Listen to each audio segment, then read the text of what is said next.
des croix gammées sur des portraits de Simone Veil, ou encore une inscription You Done sur un magasin au cœur de Paris. Alors, un lien direct n'a pas été établi avec le mouvement des Gilets jaunes, mais au fil des manifestations, on a quand même vu des quenelles et des saluts nazis. Benjamin Griveaux, donc le porte-parole du gouvernement, regrette ce grand défouloir à l'occasion du mouvement des Gilets jaunes. On l'écoute. Ça se passe souvent en marge de ces cortèges où, on le sait, une part d'extrême gauche et une part d'extrême droite se mêlent, provoquent des violences. Ce mouvement sert de grand défouloir. Et c'est... En tout cas, sur l'antisémitisme, il y a une libération de la parole, manifestement.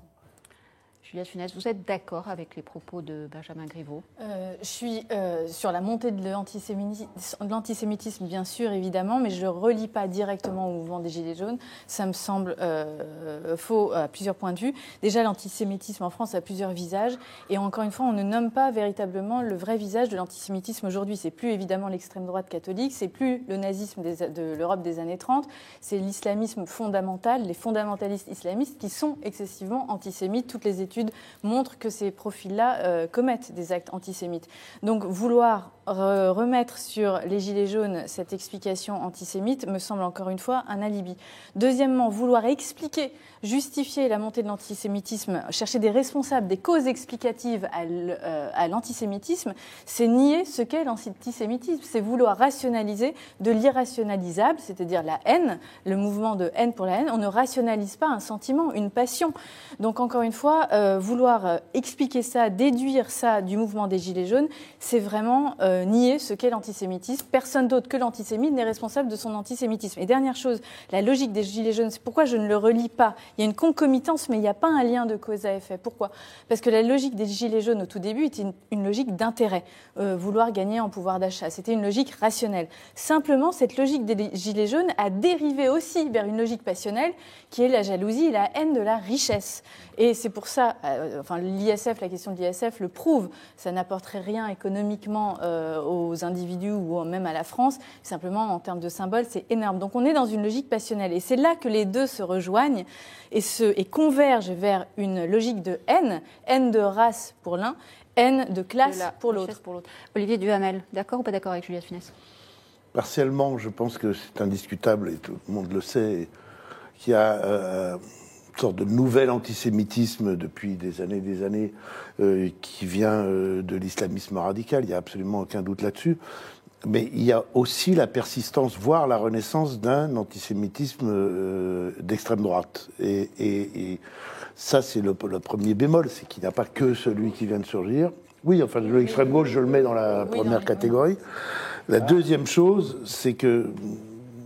Oui, vous avez raison. Certains, en fait, si on veut, les deux se recoupent parfois, mais pas strictement, vous avez raison.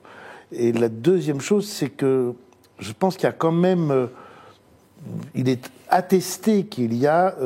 alors peut-être parce que justement ces gens sont présents avec les Gilets jaunes, mais dans ceux qui restent des Gilets jaunes, parce qu'en plus on dit les Gilets jaunes, mais les Gilets jaunes, ils étaient près de 400 000 et maintenant ils sont 50 000. Hein, donc ça veut dire qu'il y en a quand même une immense partie qui est plus dans le mouvement et dans la protestation.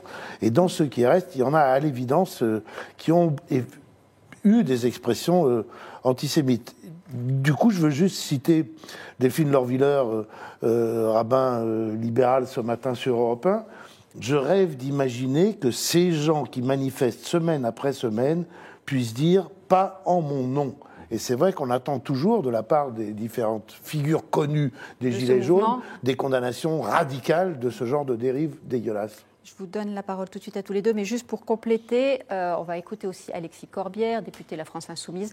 Alexis Corbière qui, lui, en réponse à Benjamin Griveaux, parle d'une instrumentalisation politique.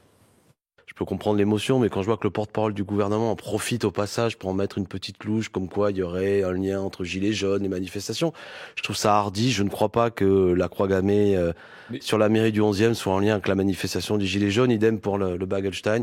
La monstruosité de l'antisémitisme est telle que, franchement, on n'est pas obligé d'en rajouter parce que c'est pas utile, ce genre d'instrumentalisation politique. Pas de condamnation, c'est la mairie du 13e. Oui. Alexis Corbière, lui, pas de condamnation très directe et très ferme. Ce qui me frappe, Juliette Funès parlait de haine. Moi, ce qui me frappe dans ce pays en ce moment, c'est la montée, je dirais, des haines. Et peut-être qui se cristallise, et encore c'est pas une cause, mais qui trouve à se cristalliser et s'exprimer autour de cette affaire de Gilets jaunes. Mais ça fait quand même très longtemps qu'on n'avait pas vu, et je vais venir après l'antisémitisme, mais de cette haine des pauvres contre les riches, des riches contre les pauvres. On entend des gens tout à fait raisonnables qui disent qu'il faut tirer dans le tas. Des manifestants contre les policiers, des policiers contre les manifestants, et parfois c'est tout à fait explicable. Enfin, on sent qu'il y a une espèce de chose qui bouillonne, et souvent le pire, et dans ce pire, il y a la haine antisémite, il y a aussi la haine antichrétienne. Il y a eu plein d'églises là, qui se sont fait profaner ces temps-ci. Dont on parle, nous en tout cas, on parle des deux. Mais ce que je veux dire, donc, on sent qu'il y a quelque chose qui bouillonne. Et dans ce bouillon, il y a la haine antisémite. Alors, fort heureusement, il n'y a plus de partis antisémites. Il y a des groupuscules autour de Soral, de Dieudonné, des groupes antisémites. On apprenait ce week-end qu'il y avait la liste « Combattre le judaïsme politique » qui envisageait de se présenter aux européennes. L'antisémitisme. Alors, des antisémites qui retrouvent ces chemins, finalement, et ça n'est pas une excuse d'une lutte contre le système. Alors, oui, c'est les riches, c'est les puissants. Et on va assimiler, on va dire ah, Macron c'est la banque Rothschild, et donc Rothschild, donc tout ça va se mélanger. Alors, comment dire, je pense que factuellement, quand Griveaux dit qu'on trouve ça autour des cortèges, il a factuellement pas tort, puisque tous ces gens qui restent et qui effectivement sont les plus radicalisés, parfois les plus dingos, parmi eux il y a des antisémites. Je pense que là où il aurait grand tort, c'est donner l'impression d'instrumentaliser cette affaire de l'antisémitisme pour lutter contre les Gilets jaunes. C'est absolument légitime que le gouvernement condamne les Gilets jaunes, que condamne les manifestations des Gilets jaunes, mais je crois qu'il ne faut surtout pas donner l'impression d'utiliser ces manifestations réelles d'antisémitisme au profit d'un autre combat, qui par ailleurs peut avoir ses raisons, parce que ça serait les détourner et donner des armes au sein, par exemple, aux antisémites en disant, vous voyez, ils sont contre vous, vous aussi les pauvres, parce que, vous voyez, ils sont contre nous. Donc il faut faire très attention à ne pas instrumentaliser ça. Globaliser. Christophe Devoe. Oui, là je vais parler plutôt comme historien, c'est-à-dire quelqu'un qui regarde les faits, simplement. L'inscription Yudon n'a pas du tout été faite ni en marge, ni autour du cortège, elle a été faite pendant la nuit, d'accord, qui a précédé la manifestation. Donc, deuxièmement, on ne sait absolument pas pour le tag de Simone Veil, qui d'ailleurs dirait...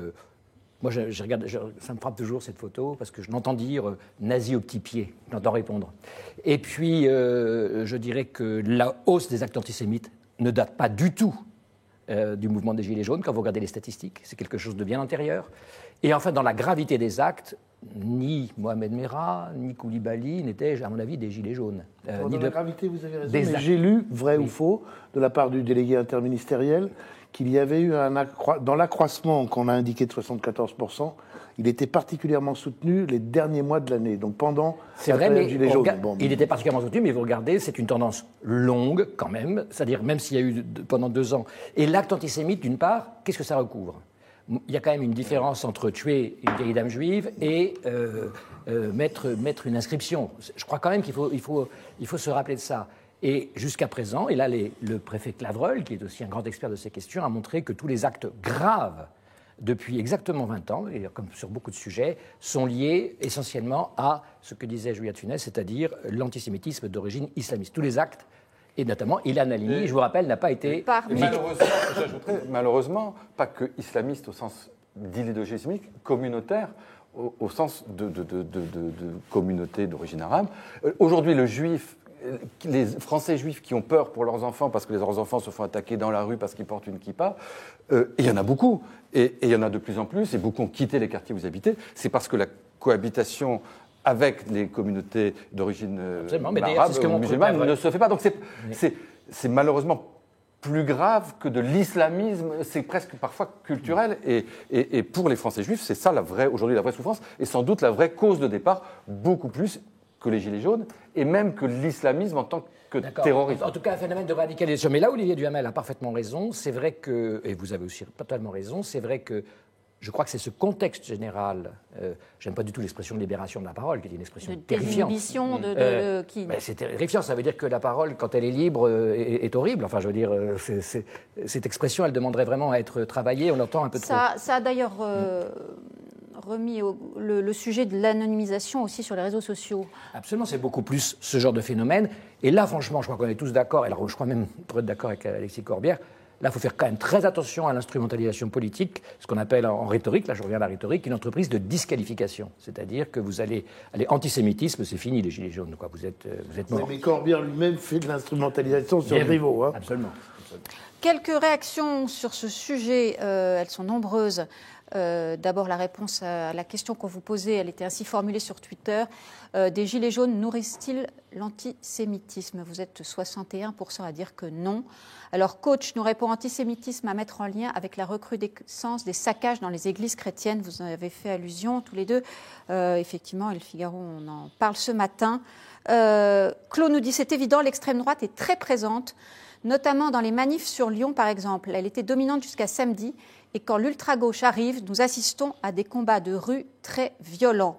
Sur le Figaro.fr, Brunito nous dit « Il me semble que les études du nombre d'actes antisémites par mois montrent que l'augmentation n'est pas liée aux gilets jaunes. » Vous disiez, Olivier Duhamel, que les derniers mois de 2018 montrent une plus nette augmentation dans les derniers mois de l'année. Brunito, à mon avis, il y a une montée des communautarismes qui s'accompagne d'une haine des communautés. Monsieur Babineau complète « La haine fait partie de chaque mouvement social et ou politique de par le monde. On a juste perdu l'habitude en France. » Et... Mais il n'a pas tort, mais c'est vrai qu'il y a quelque chose de dramatique, une espèce d'ironie terrible de l'histoire. Il a tort. La haine ne fait pas partie de chaque mouvement politique. La phrase, c'est ça, c'est la haine.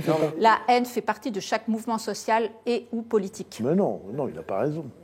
Pas raison. Comment dire? Enfin, en tout cas, la haine fait partie de la nature humaine, en tout cas. Ça, d'accord. Et donc, dans ces expressions violentes et dans ces combats, il y a souvent de la haine. Mais ce que je veux dire, ce qui me paraît d'une espèce d'ironie dramatique de l'histoire, c'est que, et j'en fais pas porter la responsabilité personnellement à Macron, mais je veux dire que ce quinquennat, qui devait être un moment de réconciliation, en tout cas, c'était ça comme ça que les choses avaient été présentées et vendues,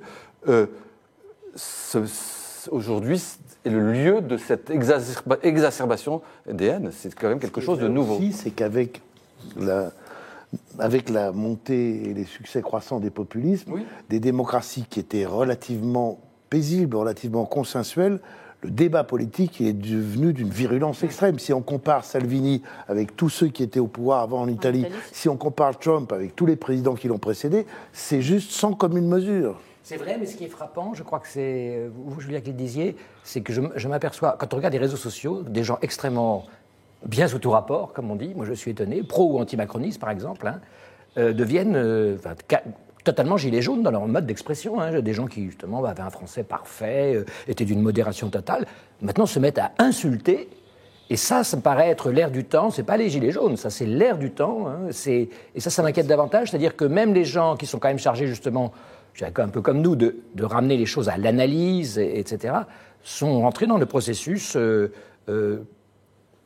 petit peu de délire verbal. Je voudrais juste, Olivier Duhamel, qu'on revienne sur l'équation peut-être simpliste, mais que certains font entre extrême gauche, antisionisme et antisémitisme. Ah, c'est à moi que vous parlez, pardon, j'avais pas... Le spécialiste de l'extrême gauche, c'est peut-être que vous. Non, ça m'obsède beaucoup moins que vous, cher monsieur. Non, comment dire, ce sont des cercles qui se recoupent, mais ce ne sont pas des ensembles qui coïncident totalement. C'est-à-dire que vous avez de l'extrême gauche qui n'est pas antisémite et vous avez de l'antisémitisme dans des groupes d'extrême gauche. Vous avez massivement, l'antisionisme a été utilisé massivement, c'est certain, comme prétexte pour masquer l'antisémitisme, parce que ça faisait moins condamnable de dire qu'on était antisioniste qu'antisémite, mais vous avez encore, même si c'est peut-être devenu résiduel, des antisionistes, d'ailleurs y compris des juifs antisionistes, qui ne sont évidemment pas antisémites. Mais est-ce que ce n'est pas une explication à l'antisémitisme de banlieue française? Dans l'histoire de France, il y a une tradition d'antisémitisme, entre guillemets, de droite catholique, il y a une tradition d'antisémitisme de gauche et d'ultra-gauche, Proudhon, etc. Il y a toujours eu ça.